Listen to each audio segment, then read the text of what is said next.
Hero Dog Story.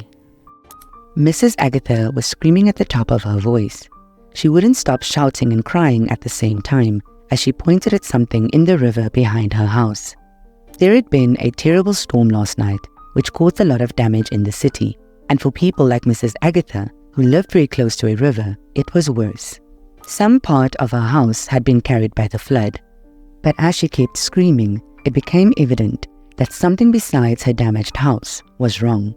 My twin babies are inside the river," she continued screaming, rolling uncontrollably on the ground.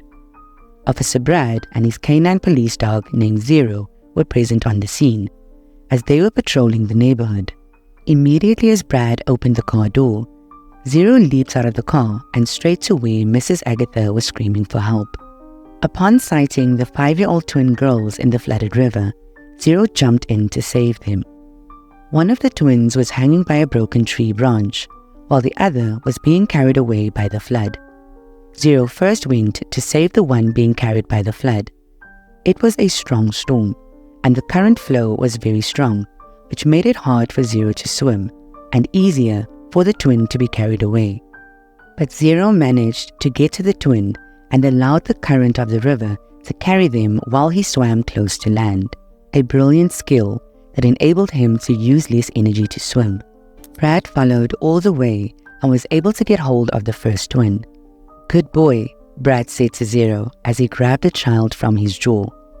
This was not the first time Zero had rescued people from water. The last encounter was when someone was drowning in a swimming pool, and a lifeguard jumped in to save them, only to hit his head on the wall of the pool and lost consciousness.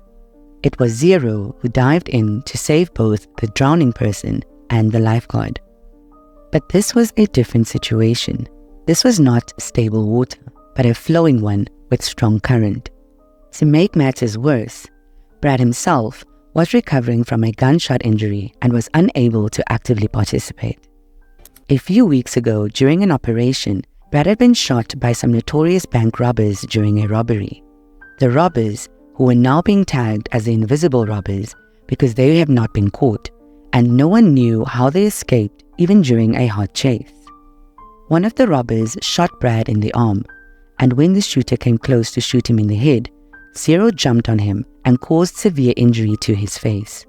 It was the act that not only saved Brad's life, but put an identity on the thief, as the police was now on the lookout for anyone with severe face injuries. So as Zero went back to get the second twin, who was still hanging on the tree branch, Brad became more concerned because that particular area was a waterfall. Brad believed in the capability of Zero, but he didn't trust the storm, nor was he comfortable with him going too close to the waterfall. But the child had to be rescued, and all Brad could do was watch and hope that it all turns out well.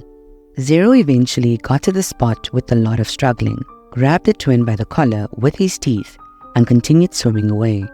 It was a tough place to be because this time he had to swim against the current. Following the current meant falling off the cliff at the waterfall. It was a tough situation, but Zero managed to struggle till they were close to the riverbank. Brad put out a long stick for the child and Zero to grab, but as the child grabbed the stick, Zero was taken back by the current of the river. Zero was now very weak from swimming against the current. He tried to rest a little so as to gain strength to swim again, but every second he rested meant he was taken back by the river. By this time, Brad had dragged the child out of the river with the stick, but Zero was very far away from the reach of the stick. "Come on, boy, you can do it," Brad said, but Zero was just too tired. The more he swam, the more tired he became, and the more the water pulled him back. This continued for a little while until the water took Zero over the cliff and down the waterfall. By this time, people had gathered around the river, but none was able to help, and when Zero fell down the waterfall, everyone rushed towards where the water fell and continued to look out for Zero. Zero was a good swimmer, but where the water fell had so many rocks, and falling there means you could get several broken bones, if not fall to an instant death. For the next 2 hours, everyone in the community continued to search for Zero, but he was nowhere to be found. The hero dog who had rescued 2 kids was now missing in the storm. At this point, People were now looking for his body to float out of the water so he could be given a hero's burial, but not even a strand of his hair was found. It was after 3 hours of searching that the dog collar of Zero was found. By this time, people had given up, but Brad was relentless. He searched and searched, but all to no avail. All he could hold on to now was the dog collar of his best friend. Brad could not believe he had lost Zero. It was like an unending nightmare. The same dog that had not only saved his life, but had been his best friend for the past 3 years. How would he continue as a police officer, or even life without Zero? Over the next few days, so many people visited Brad. Even the mayor came to pay his last respect for the hero dog, and renamed the street where the flood incident happened after Zero. Back at the police station, the canine officer was given a hero's burial and a medal in absentia for his many valuable contributions to the force. Brad was in pain, but he refused to attend the burial or even mourn Zero. He said he would only accept that Zero was dead when he sees his dead body. But after 2 weeks of waiting, Brad felt he had to accept his fate and move on. The reality of Zero's presumed death shocked Brad to the bone. One moment you're with your partner doing police business, and the next moment he was gone.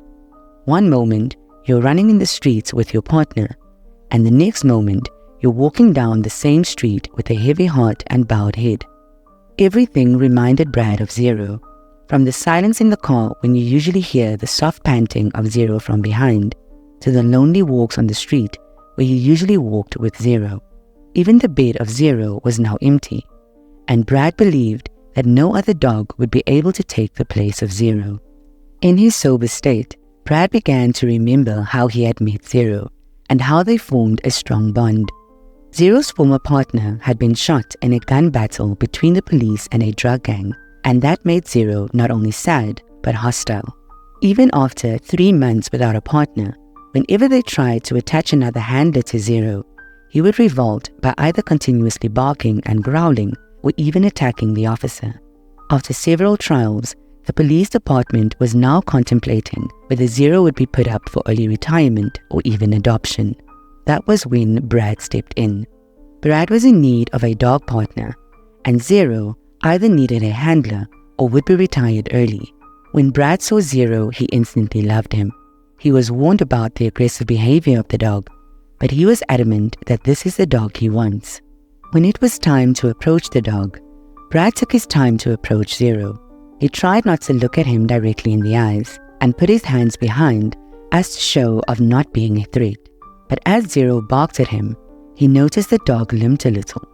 "Sit, boy," Brad said, but Zero didn't respond. It was after the 4th command that he reluctantly obeyed.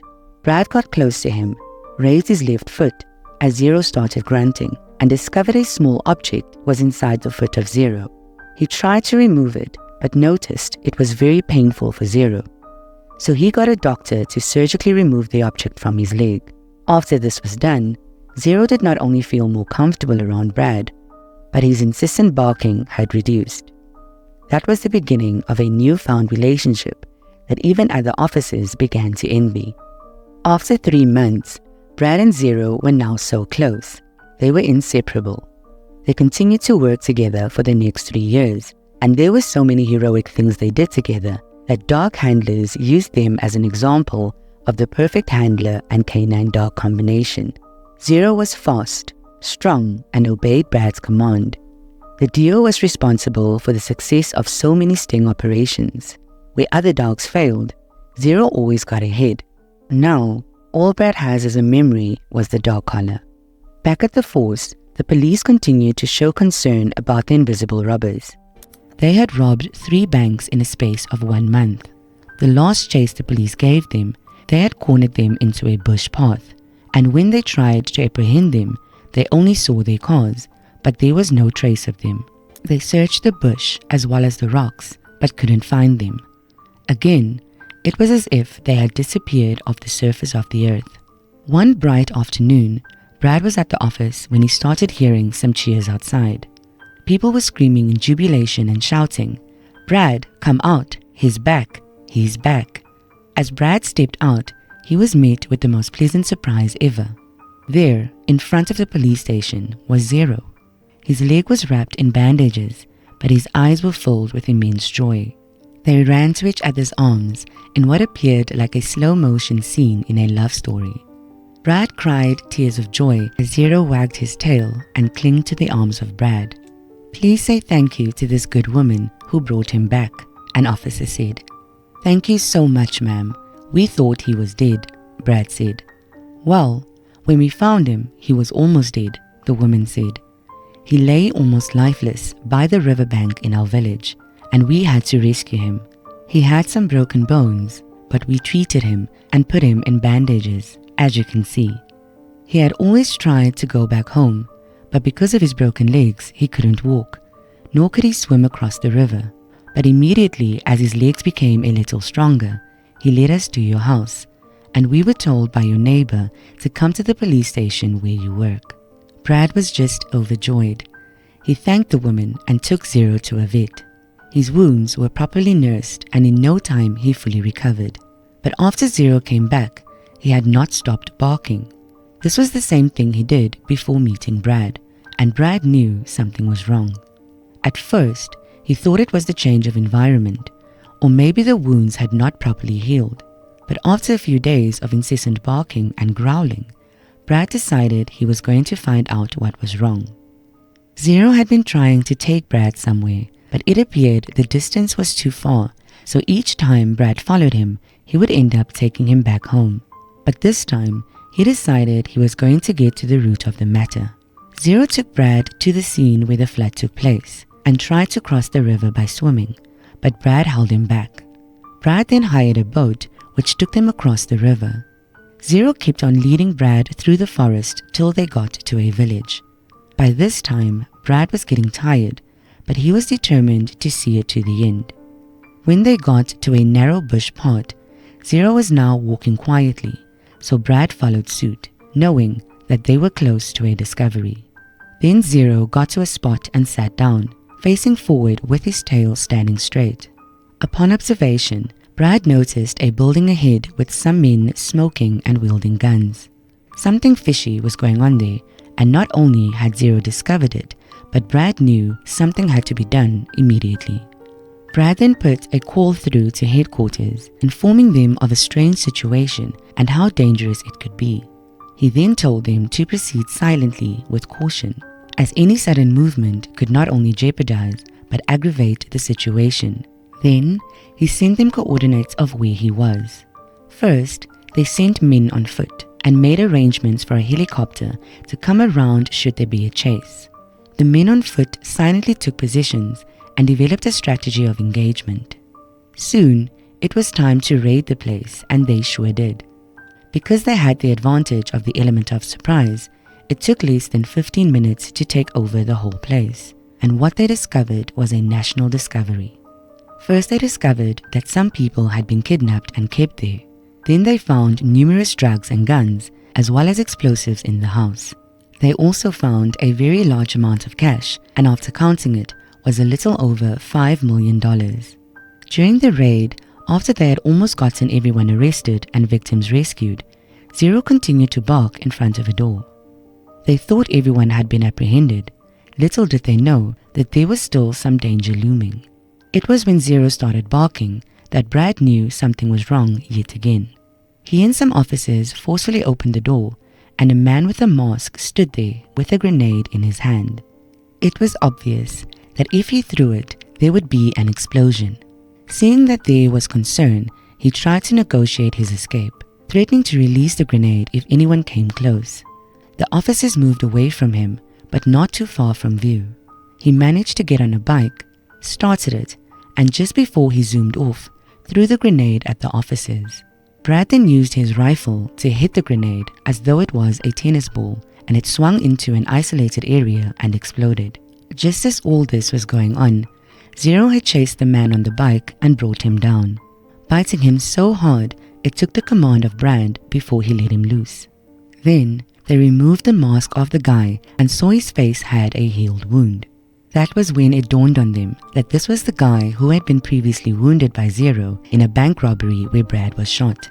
This was the Invisible Gang, and they had been caught.